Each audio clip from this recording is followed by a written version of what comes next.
for our viewers, mechanical engineers, mechanical contractors, HVAC sales guys, how is your digital shadow, also known as your digital footprint? So a brand's digital footprint is the sum of all online activities and interactions related to the brand, including its website, social media, any other content, and owned media channels. It is also known as your digital shadow. So welcome to a special live edition of the Engineers HVAC Podcast, where our mission is to empower and educate the HVAC community. And to fight the bad digital shadows, I have a VIP, excuse me. There you go. Screwed it up right off the bat. VIP guest. Don't say those two words together. You'll get the word I just said. Chris Lollini, who's the Reputation Igniter. How are you doing today, Chris? I'm doing great, Tony. Thanks for having me on, buddy. I really appreciate it. Good. I appreciate it. So if you're bored, it's Friday afternoon, you're sitting around and you're like, I don't know if I could do any more work. Just sit, just chill, just relax, man. We're going to fill you with some, hopefully some knowledge here. So, the theme here we're going to talk about, and Chris is a specialist in this area, is, your online reputation, right? So here's the way I kind of look at this. Okay. When I go to buy something, or when I go to work with somebody, or if we're looking to hire somebody or whatever, right? We're looking to partner with a consultant. The first thing I do is I go and look them up online. What's their website look like? Do they have Google reviews? How is their LinkedIn profile? And I may even look at some other social media. For some reason, me, and I think the rest of the world, don't think that happens to them. when people, you know what I'm saying? Oh, yeah. Isn't that true? Like we don't think we get snooped, but we do. Like, so it's so super important, the online, and I was a guest on Chris's podcast, so we'll probably reference a lot of that, but we had a great conversation about, like, I'm really starting to understand in the marketing world how important your online position is. We referenced a digital shadow in the beginning. Actually, I looked that up earlier. I never heard that before. I usually call it a digital footprint. And another name for reputation today is your brand, right? We hear that. For some reason, it switched from your personal reputation or your company's reputation to your company's brand. I think from my vintage, or like as long as I've been around, that switched to reputation. It was reputation, now it's brand. Yeah. So Chris, tell us a little bit about yourself, what you do, and what are your thoughts on the opening kind of statement there? Yeah, I love it. First, again, thanks, Tony, for being on. Looking forward to adding some value to your audience, however I can. So we'll do Reader's Digest version. I'm a recovering engineer. So for all you engineers listening, understand that I was there. I was fortunate enough to serve in the United States Navy for 7.5 years active duty, 15 in total. I was a nuclear engineer there. Came out. I was a marine engineer building Washington State ferries up in Seattle. And I just somehow got just fixated on online marketing, and I started a full service agency, and in true transparency, probably didn't know what the heck I was doing, but, kind of failed my way forward and, built a successful agency, about 2.5 years in, shifted that towards focusing on one specific area of digital marketing, which was online reviews, scaled up pretty much a subscription base for the last 5, 6, 7 years. And then recently in the last 3 years, I've really been focusing on just helping specifically HVAC contractors, more so on the residential side than the commercial side, but a lot of these principles apply in both arenas. And the focus shifted from just reviews, which is more kind of like the way I break it up is there's the conversion aspect and then there's the visibility aspect, right? Like you're talking about, right? What are the trust factors that people are seeing online? And usually that comes down to some sort of online review platform or a place where they can get, honest feedback from previous users, previous customers, clients, whatever you want to kind of call it, right? And there's just different areas that you can go search that on. It could be something as, sort of crazy as like Reddit, or it could be something as substantial as like a Google business profile, right? And so for me now, what I do for the residential side is I focus solely on number one, obviously making sure that they've got a good reputation online, but secondly is the visibility, because with just the way that Google search has kind of evolved, and especially Google Maps in the last 3 years, it takes a lot more to rank your Google business profile throughout your service area. And so that's where we focus on. So I like the idea of talking about that digital shadow. And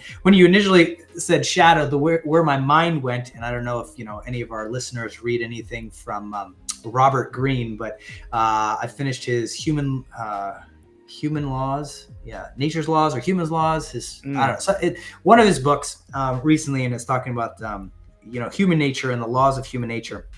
And he talks about, the shadow self, right? Like the dark self that like you have to like kind of wrestle and subdue, but also kind of integrate into yourself. Which anyways, I was going like, we're getting deep here now. So it's like, I know you told everybody to relax on Friday. I thought we were HVAC guys. What's happening here? We're gonna go into some deep philosophical debate here, but no, you're right. I mean, if you think about it, though, anybody that's making outreach, reaching out on a first sort of connection point, right? There it is. I swear it was going to come in. We got the pops and the thumbs up. So I like that.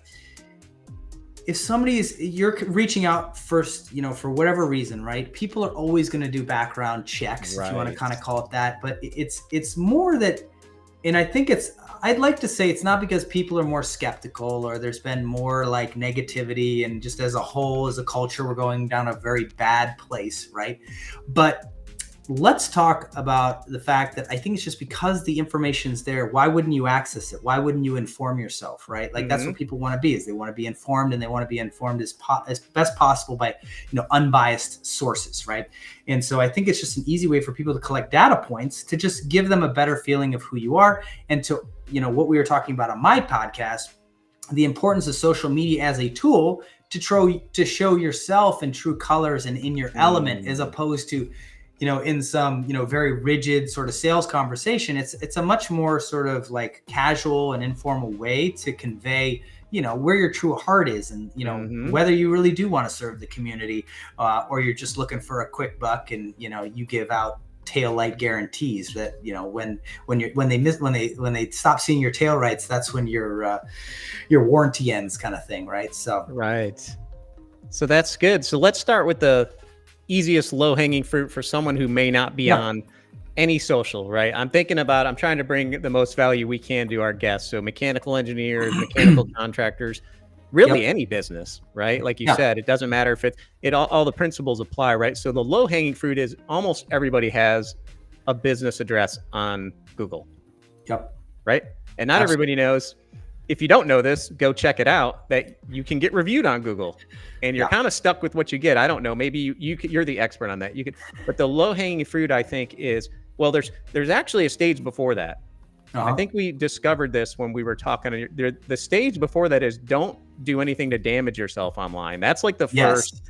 Are you doing something online that's damaging you, or do you have employees that are doing something online that's damaging you? To me, that's like the first step. Wipe that, get rid of that, because I've seen people on social media who work for companies that are doing stuff, and I'm like, ooh, if that guy worked for me, they're talking about things that aren't very ethical, right? So we've all seen it. I'm not going to go into any examples, but so that's the first step. Or is your website just so dated and so bad that it's like no one's going to hire you? If let's say you're a digital marketing guy, but your website's from like the 80s, or you got like a yahoo.com email address or something like that, you'd be like, I'm not sure. So that first step is like, get out of the embarrassment stage. Then you take it from there. Like then the minimum is Google address. And how does that work with the Google reviews and everything? Yeah, so we'll kind of keep this pretty simple and straightforward, right? Like to your point, if you have a business, Google has most likely built a Google business profile for you, right? And the reason is because data aggregators, are constantly, pulling information from public records, and they're just trying to think about it. It always comes down to making sure that whatever they're providing is the best for their users, right? So Google is just trying to provide the best search results so that people keep, so that they maintain their 92% of the world's search share, right? So they want to provide the best information. So how do they do that? Is they're accessing data sources every data source they can to possibly, create the best sort of, metaverse, I guess, if you want to call it that, online of what's like actually in reality. So if you go Google your business, theoretically, you should probably see a Google business profile. Now, if you're in the commercial side, I would imagine there's probably not many reviews. If there are, it's probably less than 5. And don't be shocked if you've got like a 3-star rating, because usually what happens is the people who are motivated to go and leave those reviews are typically negative people, right? Because most likely, and this is what I see typically in the commercial row, is like, nobody has any system or process in place to solicit positive feedback and make it really easy for somebody to leave so that it's feedback. skewed negative because of, and I just wanted to add this. When I was in college, I worked in restaurants, and there was a thing in the back, and it said something, I'm going to butcher this, but something like, people who get good service are likely to tell one person, people who get bad service are likely to tell 15 people or something. It's very skewed. So go ahead. I wanted to just interject that. So it reminds me of the importance of customer service is what I'm trying to say. Well, think about it. When somebody goes, hey, how was your day? Like, what's your propensity to go and tell all the positive things, right? Because then it's like, well, then they're going to think I'm so important or self-important. It's like, you got to go to the negative. Like, oh, my life's so tough and this, that, and the other thing, right? So like people love to talk about the crummy situations that they had, right? And so with that bias, you have to to offset it. You got to do a little bit more work, right? And the most important thing is making that easy, right? So even if you're a commercial, contractor, it's an easy thing to just either have your salespeople or maybe your operations or whatever, whoever is most customer facing and is building the strongest customer relationships, to just kind of ask them, hey, how was your experience? Would you mind sharing that online and making it easy, getting a link to your Google Business Profile, reviews? Is that the easiest way to do it? Is give them an easy link to the reviews where they could just go in and do the review? Yep, absolutely. And there's a way to kind of build that out. So if somebody is because there's a specific URL structure that you need to create, and it's best to do one, not the one that Google actually gives you, but building it out with the place ID so that it doesn't get broken. Because oftentimes that's what happens is the URL will break, and the one that Google gives you on your Google Business Profile, for whatever reason, we've just found over the years that sometimes those reviews, although the consumer who posted the review will see it, the business won't actually see it for whatever reason. So so there are some nuances to that, and that usually includes your place ID, which is a whole bunch of gobbledygook after google.com/company/write a review kind of thing, right? And so, making it easy for your customer to do it, making sure that you're doing it at a point that makes sense, right? After they just, you just sold them something, probably not the best time after you first deliver, maybe the first deliverable, or, you've had your first interaction, something where they're excited. That's usually the most important piece, is that positivity. But, Tony, if I may, maybe we switch tracks in the sense that we kind of address why would somebody care, right? Why would a mechanical contractor care? Why would a salesperson care? Well, you have to understand, if you're a salesperson, reaching out on behalf of a commercial company, right? They don't know you, right? You're just another guy that dropped into their inbox, dropped by the office, phone call, whatever, right? The first thing they're going to do is they want to put a face, and by that I mean a company face, to that phone, that person on the other end of the phone or who showed up, right? They want to understand, are you a legitimate business first and foremost, right? We feel like there's an never-ending, amount of scams out there, right? So we want to just verify that you're a legitimate business. Well, to your point, Tony, easiest way to do that, have a good reputable website that obviously, showcases your portfolio, other jobs that you've done, other work that you've done, right? So that people can have quick confidence in oh, okay, well, they provide a quality product. Well, then if you're the salesperson or you're the actual mechanical contractor, I would think that LinkedIn is a pretty important platform for you, right? So make sure that you've got a good LinkedIn profile that, talks about how you got into the trade, why you love the trade, what you're doing in the trade, right? If it's just got your high school that you went to, it's not as reassuring, right? So build out where somebody's going to go find you, which is going to be a professional place like your LinkedIn profile. They're not going to go to Facebook. They probably wouldn't want to go to Facebook. Then they find out who you really were. No, I'm just kidding. But the idea there is that at least they could understand who your professional persona is, so they can get a better idea of who you are, why you're trying to help them. And then behind that is, the LinkedIn profile page for the business, and making sure that is well, filled out to give confidence and trust and feel like you're being open and honest about who you are, who you work with, and the experiences that others have had in the past with you, right? So I love it. Yeah, it's so funny. We just did an internal modular training for all of our employees at all of our brands on the LinkedIn profile, the importance of it. It's a 10-step go through, and and it really doesn't take that much time to make your profile look good. And I'll tell you, if you're a business, there's endless content. What are you doing today?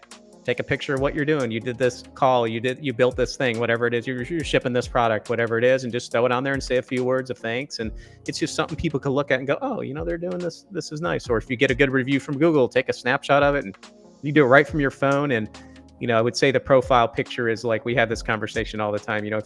If your profile picture is you at the helm of your boat, with a beer in your hand, it's probably not you probably made a mistake there. So, and you can get, a lot of people don't know, the best, all you can do a selfie with these phones today that look phenomenal and put it up there. You don't go to a studio or don't hire a professional photographer. We have this conversation a lot too. So I guess my point is, like, you could do it super easy. And if you want to learn how to update your LinkedIn profile, there's this new website called Google and how to update my LinkedIn profile, right? And you'll get a billion different videos on it. So arguably, you just go to ChatGPT and say, ChatGPT, update my profile, right?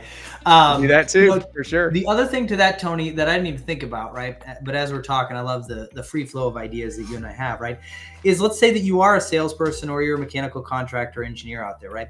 Guys, this is so easy. You don't necessarily need someone to go to Google and write a review on Google, right? If you are interacting, having relationships with new accounts, right, and they're going and checking out your profile, why aren't you updating them on the status and the progress of the projects that you're on already, right? Why aren't you just sharing in kind of a documentary type way how you're solving common issues, right? Because what somebody who you're trying to do business with now can do is they can go look at your profile and be like, wow, they solved this, airflow issue, or they solved this, intricate, complex refrigerant issue, or, and not only that, but I mean, all that is like trending content. But it's a way for them, in a way, to go, man, this guy's a solution seeker, a problem solver. And they kind of buy in more so to anything, to like your ethos and how you sort of approach things. And I mean, with all the problems you guys are solving on a daily basis, you could have an endless, nonstop sort of just litany of all the stuff. Like, sometimes I think we take it so for granted, all the problems you're solving on a daily basis. Now, I'm not obviously telling you to like air the dirty laundry of your projects, but I'm talking about, hey, how about all the collaboration that you're having with your accounts and how you're solving those problems? Why not bring that to showcase? That's an easy way, I think, to demonstrate how you operate when you're in a relationship, a business relationship with somebody. 100%. So there's a phrase, you've heard this, I'm sure: document, don't create. I was like, what am I trying? There's a phrase or a word that I was trying to look for. So yeah, absolutely. That's right. I stole that from Gary Vee, but yeah, I was going to say, thanks to Gary Vee. That's right. It's so true. But before I got on live here, I went through 10 steps, little clip videos, 15 seconds. Hey, we're about to go live on LinkedIn. Here's what we're doing. And then I'd say, here's the camera we use. Here's the program we use. As a matter of fact, while you were talking, it reminded me to record a little bit while we were actually live. So I was doing this with my phone on here, but I'm just documenting it, putting it up on stories. Then I'll turn that into a reel and a video later this evening when I'm just sitting around. But it's like all the things we do during the day, especially if you're like a manufacturer or contractor, you're on the site. Hey, we're out here, get permission, of course, got this old unit. Here's what we typically look for. Here's what we do. I suggested this client 3 options because everyone's got their budget and their time and stuff like that. So it's just like, it shows your care and it shows what you're doing. And you don't have to sit down and script anything or create anything. Like Chris and I are talking here. We have a topic, right? Yep. How important is your online reputation? And we're going to talk about our experience with that. So, I love that too, because I think also if you're in the manufacturing process, man, like just poking your head in and showing like how you're manufacturing some of the stuff that's getting delivered to your customers, like they love that stuff. Like, and this, maybe this is just the engineer in me, but I totally love learning how the sausage is made, because I just like, I want to know like the thought process behind like what you're building. And my team, right? I mean, they hate and they love me because I'm always asking questions. Like I've hired people way smarter than me to actually execute on the strategies and the stuff that we've developed and we execute, right? I'm the face of the company. I do the sales and I do the client support, right? But the team behind me, I mean, just like decades of knowledge on everything, sort of Google Maps, right? And so I'm always asking them, okay, yeah, but like I like to play devil's advocate, and I go, okay, what about this situation? What about this situation? Okay, why do we do that? How is that actually shown, to be good, or have an impact, or why does Google care, and all this kind of stuff. And so, because I want to be able to articulate that effectively to a client. Now, I do it at a different level. I don't speak like the marketing nerd speak that we all speak together, as a team. I want to speak the higher level, problem solving, results delivering but I need to know why we're doing that, right? And that's an easy Right. comment of saying like, hey, we're the only actual manufacturer in, the Eastern United States that actually manufactures this with a special water jet cutting, technology, Yep. so that we don't have any rough edges and everything is actually temperature cooled at the right, level, so that we don't get any, thermal stresses or fractures, later on in the actual process when the building is, going through the initial heat up cycle. You know what I mean? Like that 100%. was a little nerd talk from like the nuclear days, but like No, I that's get what I'm it. saying is that sounds sexy, because now somebody might not have understood half of what you said when you said it to them, but you're like, dude, these guys do things differently than my last manufacturer. I'm more interested in talking to them because I feel like they've thought through more things, right? Now, Right. you're probably doing the same thing. It's like whole like Coors. Our beer is cold filter. Well, every beer is cold filter, right? But Coors got to say that theirs is cold filter first. So now everybody looks like, Right. oh yeah, me too brand, as opposed to you being the leader, right? So anyways, that's just kind of my So many things came up for me. I mean, like, I'm going to have to put a timer on because I could literally talk about this for hours. But if you're watching, I was reading this comment here, but yeah, so the thing that come up for me is there's something in marketing called the curse of knowledge, which is we think everybody already knows everything about our business, everything that we know, right? So when I go to a factory, I'm like, oh my God, why aren't you showing this stuff? Like, look at this fan. I said, well, everybody knows about a direct drive blend fan. No, they don't. Nope. And they usually don't get to see them sitting here out of the unit. So let's go and do a 30-second reel or a 5-minute talk about it. So it's just like the basic stuff. And I was having a conversation very recently with someone in marketing who I respect a lot. And her and I were talking, and so it always comes around to social media with me, because I can't believe the tools today and how a lot of people aren't taking advantage of them. And her thing to me was like, I really want to do more, but I don't know how to do the reel. And I said, I'll tell you exactly how to do it. Okay. Take any 30 seconds of you talking over the last hour and talk that into the camera. And you've got 100 reels right there. Like, it's just that easy. People don't understand. And if you're, the holy grail for equipment, like, I'm bringing this back to HVAC, but like if you're a designer or you're a contractor, whether commercial or residential, and you're near the stuff, you're like living in the design, like you just show a quick clip of it. Here's why we designed the ductwork this way. If you're a mechanical engineer, here's why we piped the cooling tower this way. Here's where we put the isolation valve, etc. Those are like huge online because people want to know, and they're like, oh, it's behind the scenes. So yeah, I don't know. like you said, I think you just had to put something sexy on it, like behind the scenes, right? I mean, I think every movie now has behind the scenes, footage as their add-on or the special bonus, right? So like, why don't you, right? Like, somebody figured out that it works. Like, just engage. That's right. So we moved from not damaging yourself online. Step number 1, do a sweep. Make sure your employees are not doing anything online to embarrass you, and some of them might be, so just check that. Nobody where I work, of course, we're all good with that. So then Google reviews is your next thing. Then we talked about social media. We gave hopefully a few ideas of how to share content, which is super easy. First, get your profiles cleaned up. Like Chris said, LinkedIn's a really good one. I would say YouTube Shorts for the HVAC business is really hot right now. And it's searchable. YouTube, a lot of people don't know this is the second largest search engine in the world. And, I'm YouTube certified on a million different things, right? How to change this, how to change it, whatever. So, YouTube Shorts are real important. Get your profiles up to speed and just start. If you want to build an online presence, and there's 2 facets to that, and I'd love to hear your opinion on it. And I'm realizing this recently, like, one facet is it'll go out and find people. Yep. Naturally, because people are just it has a weird way of finding the right people that are interested in your topics, because a person in HVAC might like it, and then it knows, okay, HVAC guys like it, and then he might share it. So you don't even have to you just got to put the content out there. It's all fine. So there's the search and find, and there's also the people who hear about you, like you said, and go look you up. So there's 2. What are your comments on that? Yeah, it's a great question. So I think, we hear this a lot, these days, like building your own personal brand, right? So, there's nothing better than to bring your LinkedIn profile alive in the sense that, like, if you're working with one manufacturer, right, there's 2 pieces of this. One is if you're working with a certain manufacturer right now, but let's say that you've got grand ambitions and there's another company that you eventually want to work for, right? Why not create all this amazing, great content with the company you're currently with, right? And to Tony's point, somebody's going to find you, and be like, dude, I like what this guy or gal is doing for this company. This is incredible.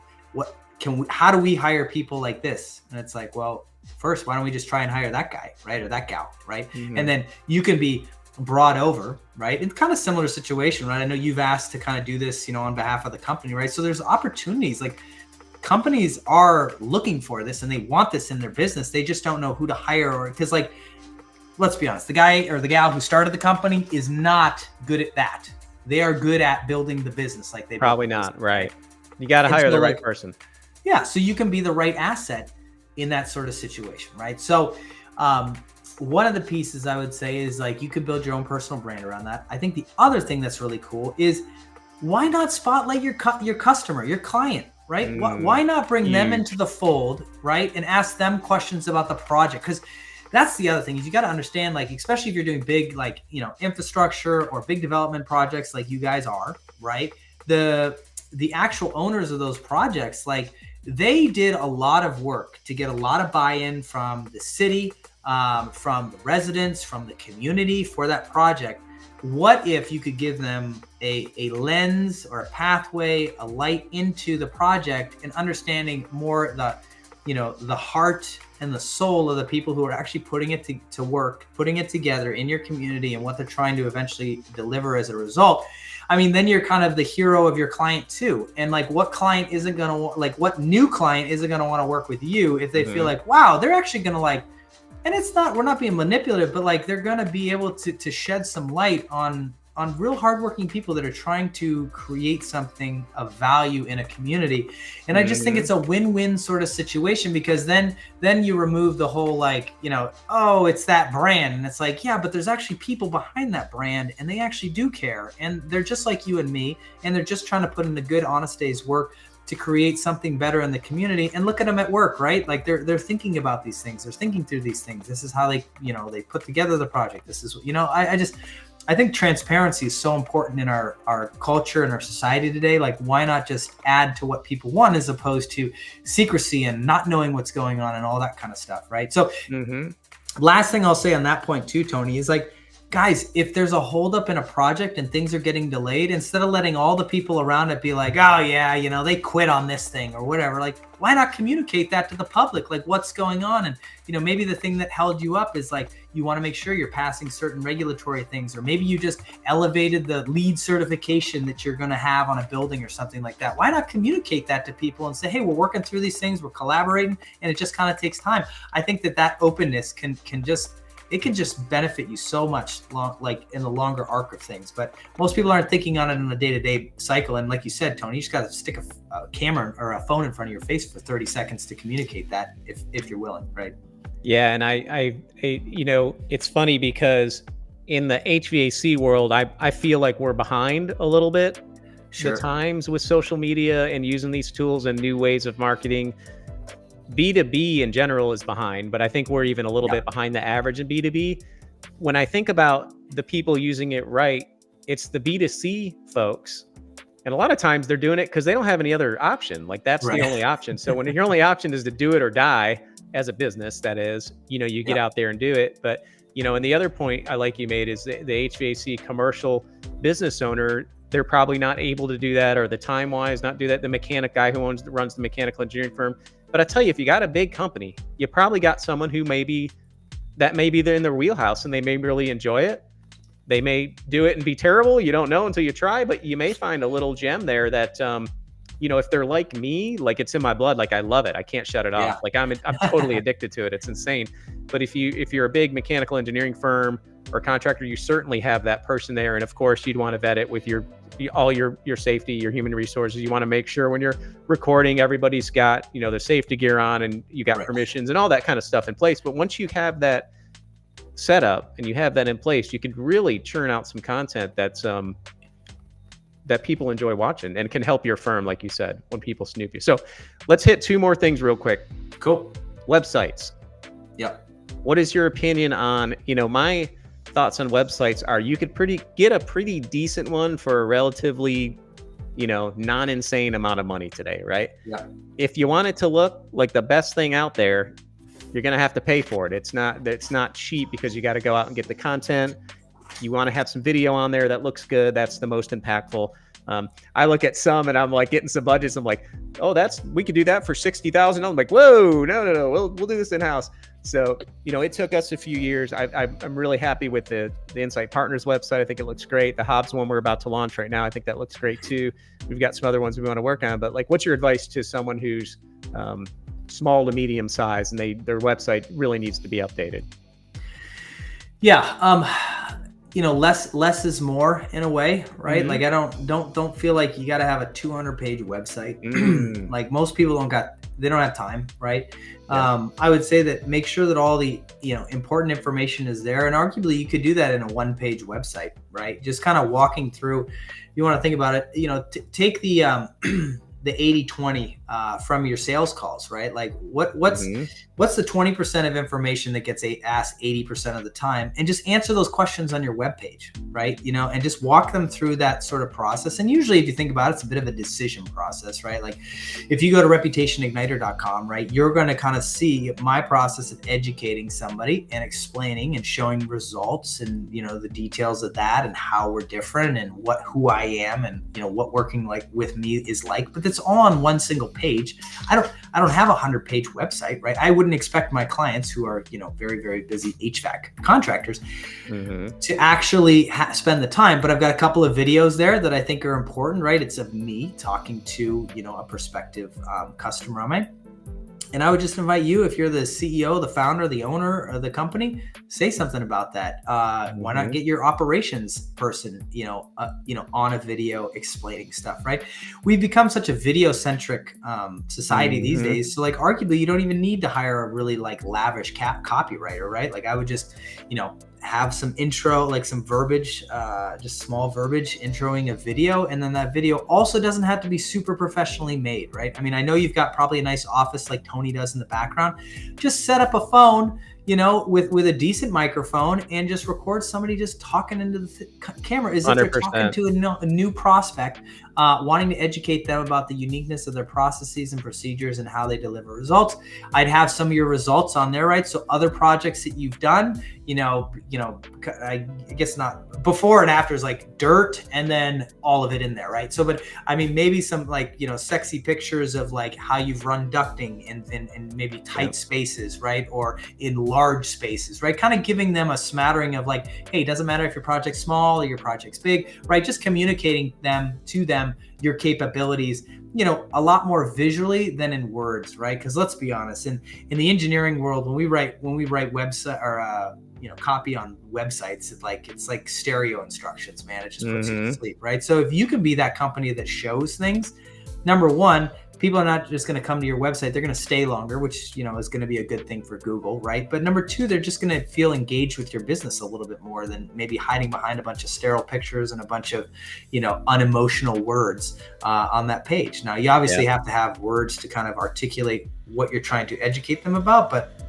a single website page can speak volumes if you've got enough of kind of like the credibility and trust factors. But if you've done different projects and you want to break out a project per page and have a little bit of hey, here's what the problem was, here's what the solution was, do it in the very sort of like engineering style type of process, which has been a long time since I started that in statics freshman year of college. Almost 20 years ago, right? So no, over 20 years ago. And so I think if you just kind of, you do something that simple, it can be helpful. Good colors, like, don't make it hard to read. They don't got to be fancy, crazy fonts. Like I know architecture font's pretty cool, but I'd spare, doing the whole thing in architecture font, maybe just your headers kind of thing. So it doesn't have to be flashy, guys. I think more importantly, it just has to be engaging, right? So that's what I would say there. That is super advice. I love the one pager. Start with that. A good looking one page is better than a 10-pager that looks like, I'm a big proponent of stock photos. I can't stand them when I see them on a website. The reason it drives me crazy is this is like a better camera than they had in the movie studios, like in the early 90s, right? Like, so there's no excuse. There's literally no excuse to taking a few landscape pictures, some portrait ones.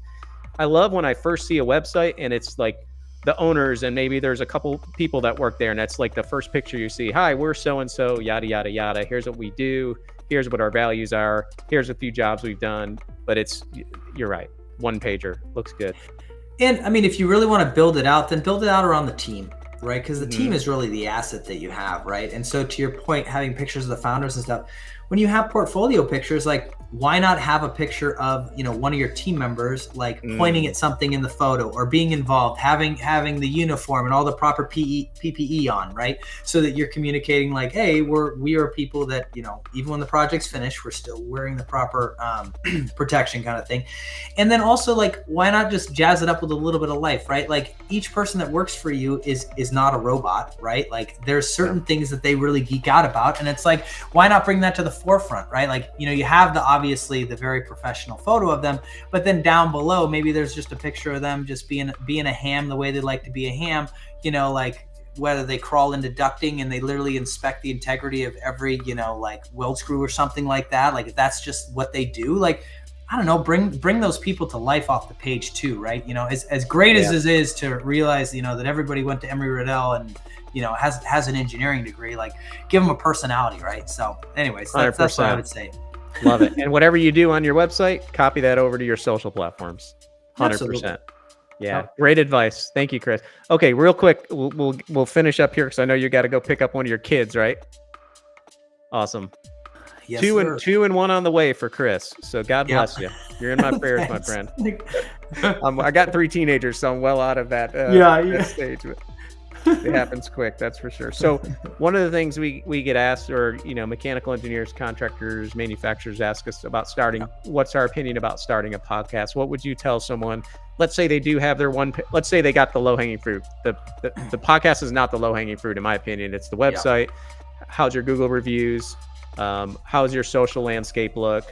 Then you could talk about what is your opinion on starting a podcast? It's way more work than you think it is. Let's just put it that way. Yeah. I would say that, I took that on probably about 6 months ago, and I'm still working through my processes and systems around that. You will probably find somebody who's awesome like Tony and can really just connect with people. The easiest part is actually the hour of recording, right? Everything that goes into that beforehand and after is way more work, right? That's right. Finding good quality people to interview and have on the show so that you're adding value to your audience is just the tip of the iceberg, right? Then the back end is like, okay, once you record it, then what do you do with it, right? Now all these platforms require different things. You got to have engaging descriptions. You got to have hashtags. You want to make sure that you're disseminating it on the right platforms at the right time and the right quality. You want to like you're talking about YouTube shorts. So there's like the chopping up and the editing.